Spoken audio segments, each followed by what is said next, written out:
이번에 자녀를 낳은 우리 가정의 부모님들은 제가 연동교회 온 지 이제 4년째 들어서며 그동안 또 청년부로 좀 교류했던 친구들이기도 합니다.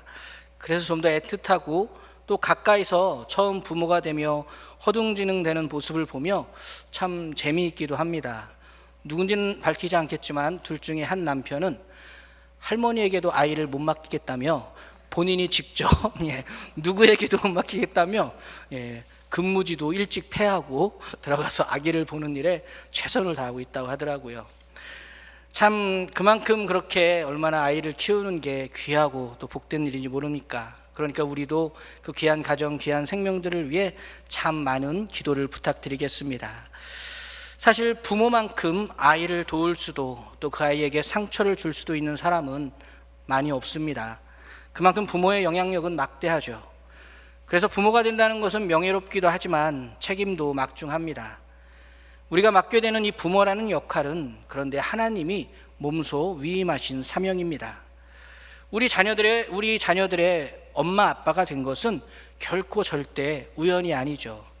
어렸을 때 저는 저희 엄마 아빠가 가짜인 줄 알았어요. 그렇게 믿었습니다. 어느 날 진짜 우리 엄마 아빠가 벤츠를 타고 나타나 나를 데려가실 거야 라는 그런 몰상식한 생각을 했었죠. 그런 드라마가 한창 그때 있었거든요. 결코 우리 엄마 아빠는 우연이 아닙니다. 하나님이 주신 부모님이시고 자녀인 것이죠. 하나님은 우리를 택하셔서 자녀들을 훈련하고 돌보며 하나님이 분부하신 모든 것을 가르치게 하셨습니다. 그게 오늘 본문의 말씀입니다. 당연히 부모는 자녀의 삶에서 그들을 제자 삼는 역할을 맡고 있습니다. 제자 삼는 것은 어느 특정한 기독교인만의 전유물이 결코 아닙니다. 제자 삼는 것은 예수님을 따르는 모든 사람의 사명이죠. 그런 우리가 우리의 가정에서 품어야 할 목표는 자녀들의 마음속에 영원의 유산을 차곡차곡 쌓게 하는 것입니다. 우리는 그리스도를 따르면서 배운 모든 것을 자녀에게 전수하기 위해 전력을 다할 수 있어야 합니다. 가정 제자 훈련은 가족들과의 일상생활 속에서 중요한 영적 리더십을 발휘하게 하기 위한 목적을 갖고 있습니다. 한마디로 나 자신이 앞서서 온 가족이 예수님의 친구이자 제자가 될 수 있도록 인도하는 그 영적인 리더십을 발휘하려는 목적을 갖고 있다는 것이죠. 그리스도를 진정 따른다면 반드시 다른 사람을 제자 삼아야 합니다. 이는 모든 그리스도인 부모에게도 아주 본질적인 역할인 것입니다. 부모라면 의지와 상관없이 자녀를 자연스레 제자로 삼기 마련입니다. 아이들은 부모의 일거수일투족을 보고 듣고 있습니다. 전에 한번 말씀드렸나요? 아이들이 교회 놀이를 하는데 교회 예배를 막 누가 목사님도 맡고 전도사님도 맡고 장로님도 맡고 대표기도도 맡고 막 그렇게 끝나다가 교회 끝났습니다 하고 문을 딱 열고 나가서는 다들 이렇게 한 대씩 피는 그런 걸 보였다고 하더라고요. 그러니까 안 보고 있는 것 같지만 숨어서 필 수 있다고 생각하시지만 다 보고 있다는 것이죠. 아이들이 그렇게 부모들에게 집중하고 있습니다. 이를 통해 세계관과 신앙관을 형성하고 어른이 된다는 것의 의미도 깨닫게 되죠. 그리스도인 부모라면 영향력을 발휘해 주의 교훈과 훈계로 양육할 수 있어야 합니다.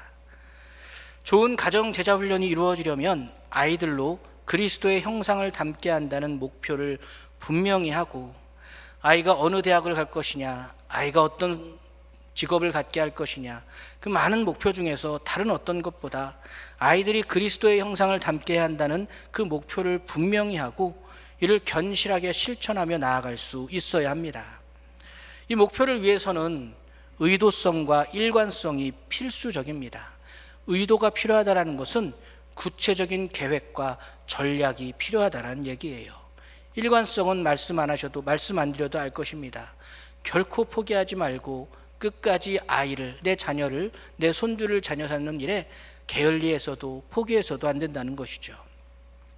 그리스도인 부모들도 자녀를 제자 삼기 위해 분명히 전략이 필요합니다. 모든 가정은 생애 주기에 맞게 가정 제자 훈련 계획을 설계하고 다듬으며 바꿔나갈 수 있어야 합니다. 이 시간 배우게 될 가정 제자 훈련의 틀은 넝쿨이 타고 올라가도록 만든 격자 구조물과 같습니다.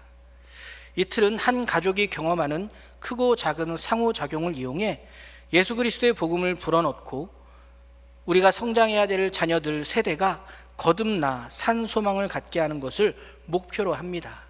그러니까 우리 가정만이 갖고 있는 문화, 리듬, 일상을 통해 그 안에 자연스럽게 복음이 자리할 수 있도록 자녀들이 제자화될 수 있는 여러 가지 리듬들을, 문화들을 그 안에 넣어갈 수 있어야 된다는 것이죠.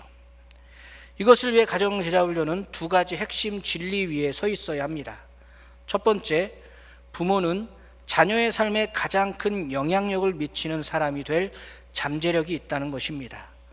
또 둘째는 하나님이 분명히 명령하셨듯이 양육의 최우선순위는 자녀가 하나님을 알고 따르며 신뢰하게 돕는 것이다, 이것입니다. 우리는 이 두 가지를 명확하게 품고 가정제자훈련을 시작할 수 있어야 하는 것이죠. 사랑하는 교회 여러분, 아이의 몸과 마음의 필요를 채우는 모든 단계를 한번 떠올려 보시기 바랍니다. 아이에게 매일 좋은 옷, 예쁜 옷을 입히고 싶으시죠? 당연히 그럴 것입니다. 하지만 그와 함께 하나님의 전신갑주를 입혀 마귀의 관계를 능히 대적할 수 있도록 자라나게 해야 합니다. 아이를 잘 먹이고 싶으시죠? 당연히 그럴 것입니다. 하지만 그와 함께 일용할 생명의 양식, 곧 예수 그리스도를 먹여 영원히 줄이거나 목마르지 않게 할 수 있어야 합니다. 아이에게 양질의 교육을 제공하고 계시죠? 당연히 그럴 것입니다. 하지만 그와 함께 선악과 옳고 그름도 분별하도록 가르칠 수 있어야 합니다. 그렇지 않으면 바른 길 같아 보이나 죽음에 이르는 길을 선택할 수밖에 없는 것입니다. 사람이 성공하고 원하는 것을 얻는다 해도 이 과정에서 자기 영혼을 잃어버리면 과연 무엇이 유익하겠습니까? 이것이 바로 예수님의 가르침이셨죠. 자녀들이 진리 안에서 행한다함을 듣는 것보다 더 기쁜 일은 없는 것입니다. 저와 여러분에게도 바로 이러한 기쁨이 충만할 수 있기를 소망합니다. 이러한 기쁨을 누리기 위해 우리는 우리 자녀를 제자 삼는 일을 우리 가정에서부터 시작해야 하며, 특별히 일상의 리듬을 통해 이 가정 제자 훈련의 전략을 실행할 수 있어야 합니다.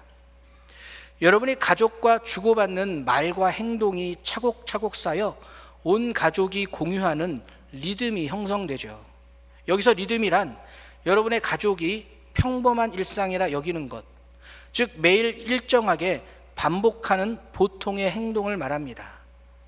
가족을 정기적으로 모이게 해주는 접점이 그 안에 있다면 아주 좋습니다.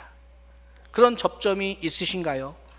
식사 시간이라든가 함께 스포츠를 관람하거나 함께 운동을 한다거나 아니면 함께 TV를 본다거나 아니면 함께 휴가를 간다던가, 이런 일상의 활동은 가족이 공유하는 삶의 패턴을 만들어냅니다.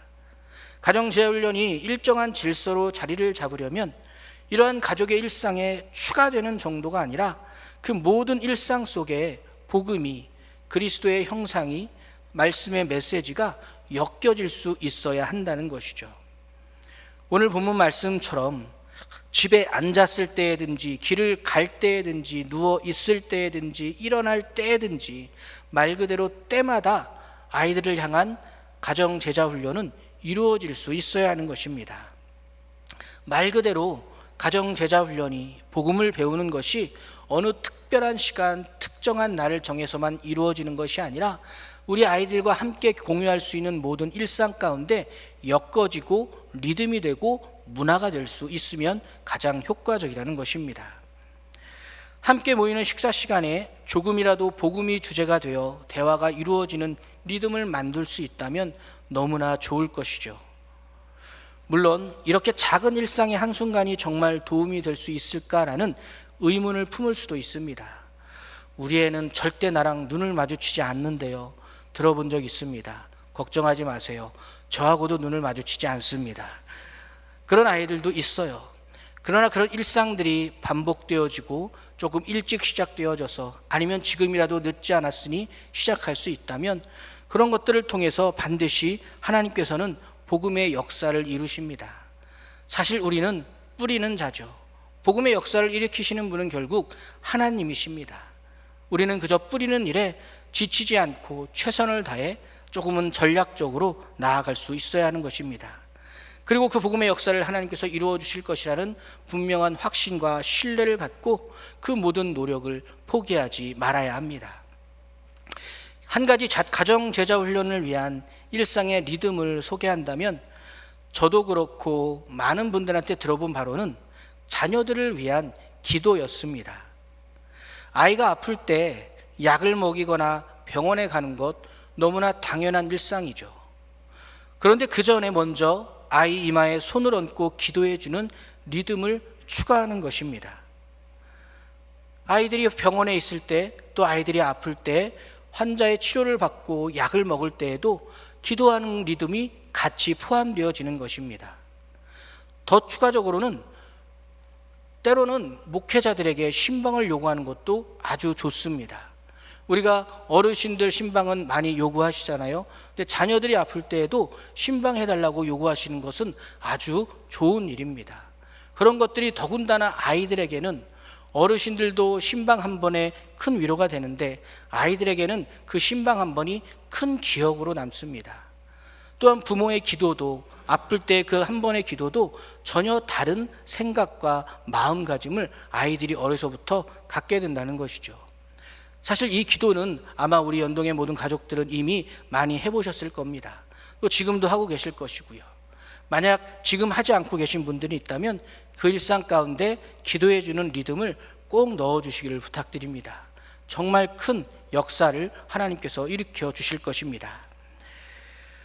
이처럼 우리 가족의 평범한 일상 가운데 성경적이고 신앙적인 리듬을 엮어내는 것이 가정 제자 훈련의 가장 기본적인 출발이라는 것을 우리는 기억할 수 있어야 합니다. 더 나아가 가정 제자 훈련의 문화를 조성할 수 있어야 합니다. 문화는 가치관, 신념, 관습의 터 위에서 자라나죠. 이런 요소들은 어느 가정에나 있습니다. 여러분의 각자 가족에게도 독특한 가풍, 취미, 기대, 규칙, 소망, 역사 등이 있을 것입니다. 어떤 가정은 운동으로 무언가 성취하는 것을 중요하게 여깁니다. 와, 운동 징하게 하더라고요. 배드민턴을 하면 아빠, 엄마, 자녀들까지 그 배드민턴에 정말 최선을 다해 함께 하더라고요. 그런 것들을 통해 그 가정이 하나의 리듬을, 문화를 또 갖게 되는 것이죠. 그로 인해 학문적인 업적에 집중하는 가정도 있습니다. 정기적으로 모여 게임을 하거나 만찬을 즐기는 집도 있지만, 야밤에 소리 없는 배처럼 말없이 서로를 지나치는 집도 많이 있습니다. 어떤 가정은 평온하고 고요하며 사생활을 존중하는 반면, 왁자지껄하지 않은 집을 보며 왜 너네 집은 이렇게 조용해? 심심하지 않아? 라고 갸우뚱거리는 집도 있습니다. 어떤 집은 하루다 멀다 하고 다투지만 평화로운 집도 있죠. 가정 제자 훈련에 맞는 문화를 만들려면 의도적으로 영적인 분위기를 조성하는 가장의 역할이 필요합니다. 가정은 제자 훈련을 중요하고 일상적인 것으로 만드는 곳이 되어야 하기 때문입니다. 나아가 성경적 가치를 중심으로 가정 문화 안에 자리한 다른 여러 가치관과 개성을 수용하면서도 또 성경적으로 새롭게 변혁시켜 나갈 수도 있어야 하죠. 이것이 부모님이 가져야 할 노력이고 책임입니다. 어떤 가정은 이러한 핵심 가치 목록이나 가족 사명 선언서를 손수 작성하기도 합니다. 제가 아는 어느 분의 가정은 집 현관에서 침실로 가는 통로에 가족 사명서 액자가 걸려 있습니다. 액자에는 이렇게 적혀 있습니다. 우리 가족은 최선을 다해 하나님을 알고 전하며 우리가 하는 모든 일 가운데에서 하나님께 영광 돌릴 것을 다짐합니다. 우리는 제자도, 순종, 회개, 은혜, 마지막으로 웃음을 소중히 생각합니다. 그리고 이걸 밑에 이렇게 또 적혀 있죠. 우리 가족은 이 가치들을 중심으로 서로 소통합니다. 이렇게 핵심 가치나 사명을 글 형태로 남기지 않더라도 여러분 모두의 가정에는 나름의 문화를 가지고 있을 것입니다. 온 가족이 분명한 가치를 공유하고 있을 때는 안락한 문화가 형성되죠. 그러한 가치들 중 우리는 영적인 성숙을 소중히 여기는 가정 문화를 조성하는데 의도적으로 노력을 기울일 수 있어야 합니다. 그러려면 시간의 우선순위를 함께 정하며 이 가정 제자 훈련의 틀을 사용해서 논의할 내용을 분명히 해야 합니다. 이때 가정 제자 훈련의 틀은 모델링, 시간, 순간, 사건이라는 4가지 요소로 이루어집니다. 이 4가지 요소를 통해 특별히 영적 리더십을 세우는 전략을 갖는 것이죠. 먼저 모델링이란 영적인 삶을 보여줄 수 있는 부모가 되는 것을 말합니다. 말 그대로 부모가 영적인 모델이 되어주고 보여주어야 한다는 것이죠. 가족에게 경건한 본이 되어 하나님과 동행하는 삶을 사는 것 너무나 잘 알고 계시고 당연한 것입니다. 그렇게 노력할 수 있어야 하죠. 그런데 이것만이 아닙니다. 한 가지 놓치고 있는 중요한 것이 있는데, 그것은 허물이 드러나면, 부모의 허물이 드러나면 때와 장소를 가리지 않고 뉘우치는 모습을 보이는 것까지가 이 모델링에 포함됩니다. 여러분, 우리가 언제나 100% 자녀 앞에서 예수님처럼 살 수는 없죠. 우리는 그럴 수 없습니다. 부모도 잘못할 수 있고 실수할 수 있습니다.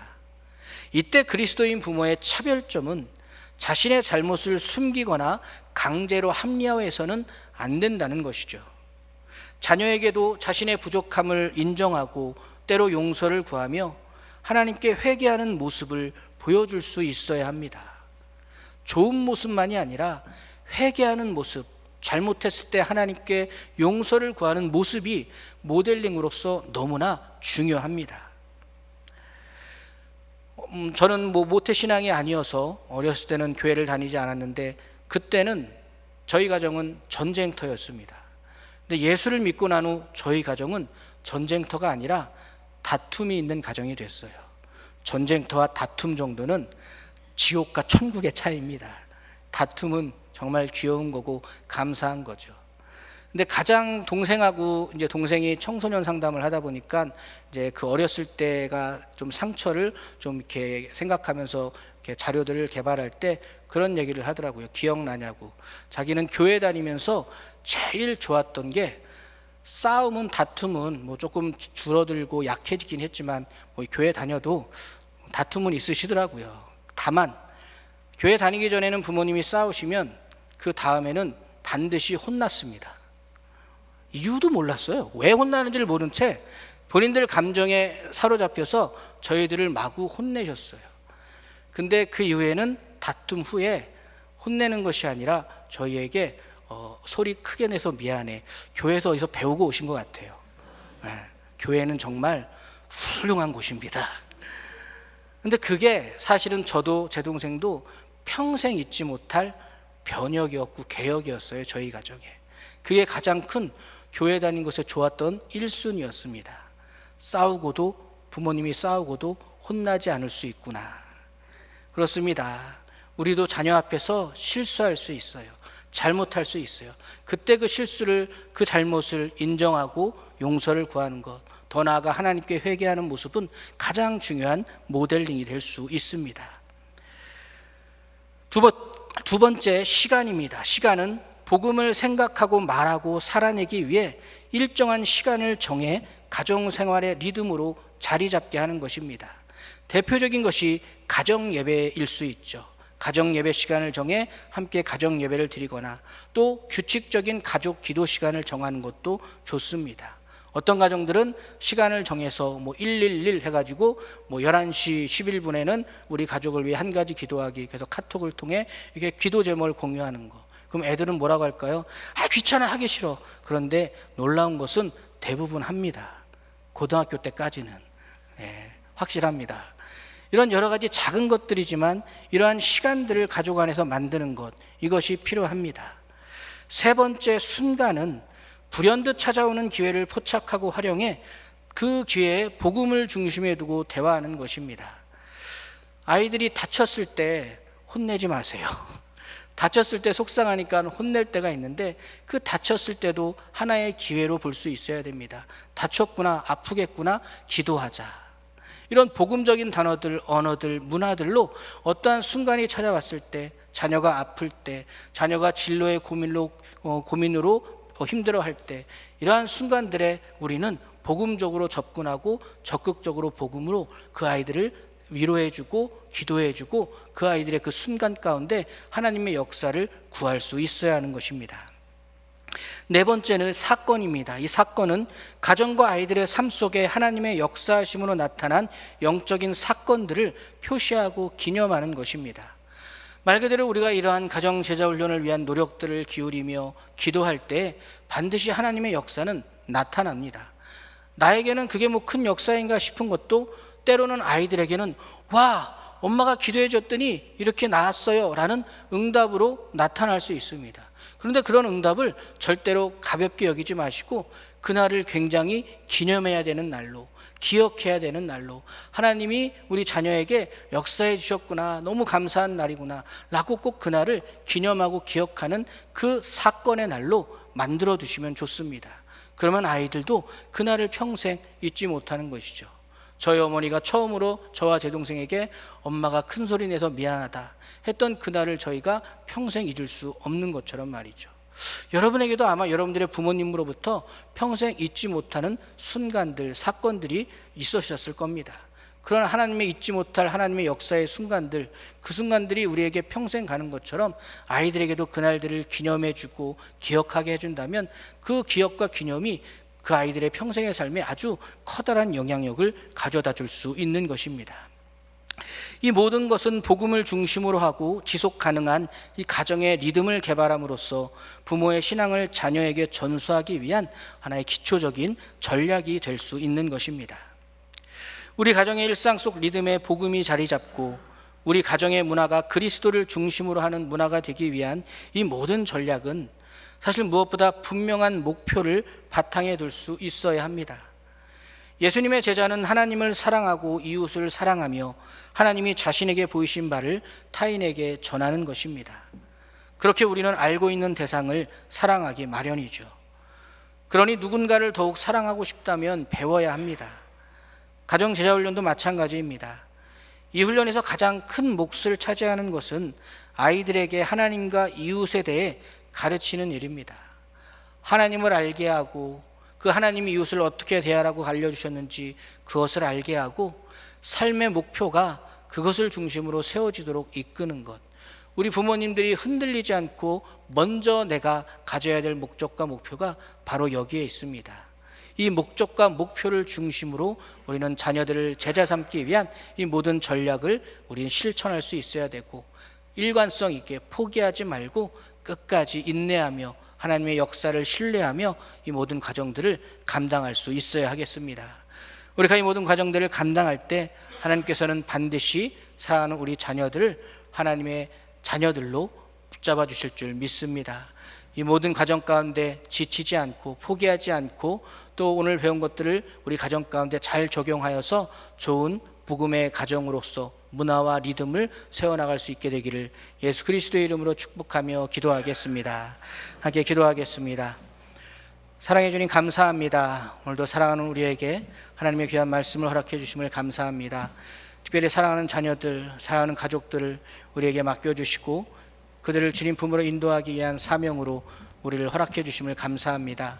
부족하고 연약한 우리이지만 하나님 도와주시고 함께해 주셔서 그 귀한 사명을 잘 감당하게 하여 주시옵소서. 감사드리며 예수 그리스도의 이름으로 기도드렸습니다. 아멘.